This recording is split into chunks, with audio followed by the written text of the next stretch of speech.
All right, so as I was laying in my hospital bed, I had no idea that I was in a plane crash. I couldn't lift my head because my neck was too weak. All my muscles had atrophied from being asleep in a coma for 1 month. I tried to move my legs and my arms, but they wouldn't move. I felt like I was tied down to the bed. I had feeding tubes in my stomach and a tracheotomy in my neck to help keep me alive and breathing. Later, I learned that 20 to 40% of people who are in a 1 month coma end up dying, and only 50% of the people actually ever regain fully functioning normal lives where they're able to walk, talk, or eat without assistance.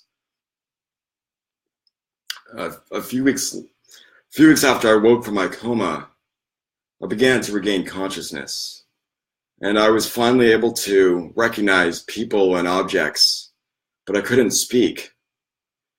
It was my speaking abilities were completely gone. I was experiencing something called aphasia, in which I knew exactly what I wanted to say, but my mouth could not create the words. It was really frustrating. And this was due to the traumatic brain injury I experienced on the left side of my head. So 2 months had gone by, and I still didn't know I was in a plane crash because no one had told me.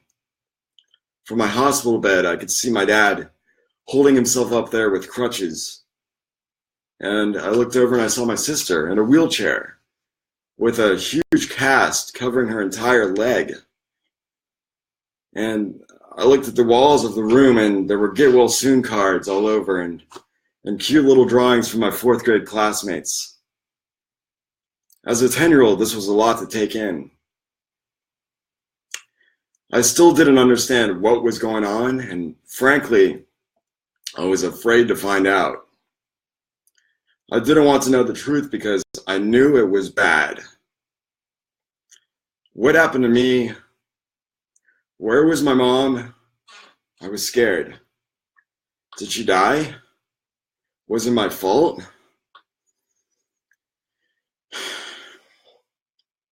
I had all these questions, but I couldn't speak.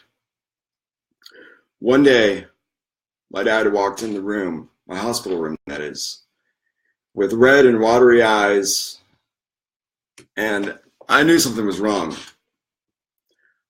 I had a feeling that it was time to find out what was really going on. He asked me, "Do you know where you are?" And I nodded my head. Yes, it was a hospital room. And then he asked me, "Do you know why you're here?" I didn't know. I nodded my head no.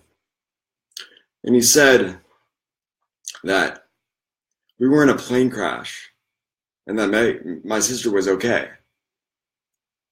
And I looked at him really confused. I was like, "A plane crash? No way." So, of course, I wanted to know the most important question. Where was Mom? And after telling me we were in a plane crash, he grabbed my hand, turned away a few seconds, took a deep breath as his eyes filled up with tears. In my gut, I knew exactly what he was going to say. My worst nightmare had come true. Life would never be the same because Mom was dead.